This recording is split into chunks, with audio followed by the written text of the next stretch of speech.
Hello welcome everybody to another vlog. और आज मैं हूँ बीवो के एयरपोर्ट पे। आई डोंट नो कि ये नाम मैंने सही लिया है या नहीं लिया, लेकिन भूख बहुत ज़्यादा लगी थी। सबसे पहले खाना खाया है और खाने से पहले एक और इम्पोर्टेंट चीज़ थी, रेंट कार से हमने ये यूरोप कार से गाड़ी ली और अभी यहाँ से हम जाएंगे रुवैन, रात वहाँ पे गुजारेंगे और फिर वहाँ से जाएंगे एक दूसरी सिटी। और अभी खाना खा के बस हम यहाँ से गाड़ी की तरफ जाएंगे और गाड़ी लेके निकलेंगे यहाँ से। तो हम ऑलमोस्ट रुवैन पहुँच गए हैं और 5 मिनट में अपने अपार्टमेंट के पास पहुँचेंगे। हमने डिसाइड किया पहले गाड़ी उधर पार्क करते हैं, सामान रखते हैं और फिर उसके बाद सिटी को थोड़ा बहुत देखते भी हैं और आपको भी दिखाते हैं।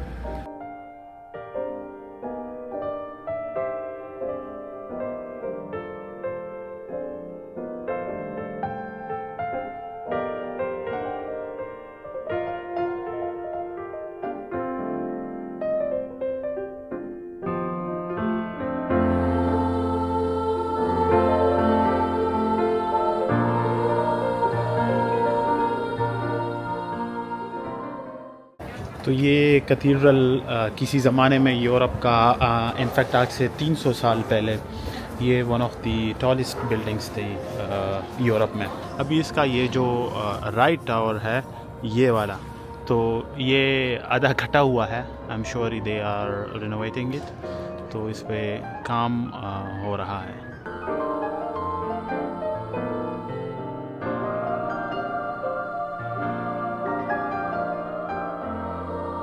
तो चलिए एक्सप्लोर करते हैं कि अंदर से ये कैसे दिखती है।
ये वो मशहूर दरिया है पेरिस से गुज़रने वाला, जो अभी रिसेंट ओलंपिक्स जब पेरिस में हो रहे थे और ओलंपियंस को बोला गया था कि इसमें इन्होंने स्विमिंग कंपटीशन करनी है और जिससे उन्होंने इनकार किया था।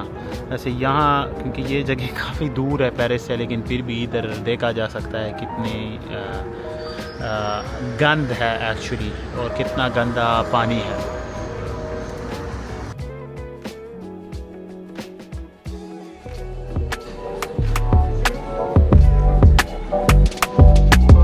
वैसे इस सिटी में चर्चेज़ बहुत ज़्यादा हैं, लेकिन इसके मेन कैथीड्रल को देखने के बाद जो एक दूसरा मेन चर्च देखने वाला है वो आई थिंक ये सेंट मैक्लू का चर्च है। बाहर से और अंदर जाके देखते हुए भी मैं तो डिसाइड नहीं कर पाया कि ये गॉथिक चर्च है या रेनेसांस पीरियड का चर्च है। आप भी अगर आप में से किसी को पता हो तो देख के कमेंट में बता दें कि किस टाइप का चर्च है। वैसे इसको देखने के बाद फिर हमने डिसाइड किया कि यार रुवैन का जो क्लॉक टावर है ये जो सामने आप देख रहे हैं, तो इसकी जानिब हम फिर चल पड़े, क्योंकि ये भी एक देखने वाला टूरिस्ट मेन पॉइंट है।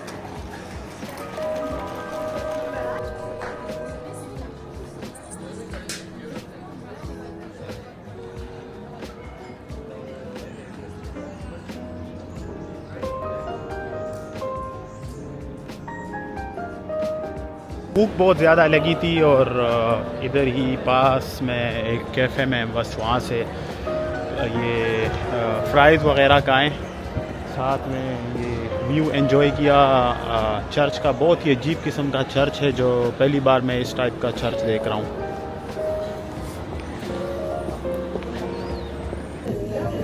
ज़िंदगी में पहली बार जो है वो क्रेप ट्राई कर रहा हूँ, वो भी सॉल्टेड क्रेप। तो खाना खाने के बाद we stayed here for the night, क्योंकि अगली सुबह फिर हमने एक ऐसी जगह जाना है जिसे देखकर आप लोग ये ज़रूर सोचते होंगे कि अगर ये दुनिया इतनी खूबसूरत है तो इमेजिन जन्नत कैसी होगी। सो टेक केयर और मिलते हैं नेक्स्ट एपिसोड में।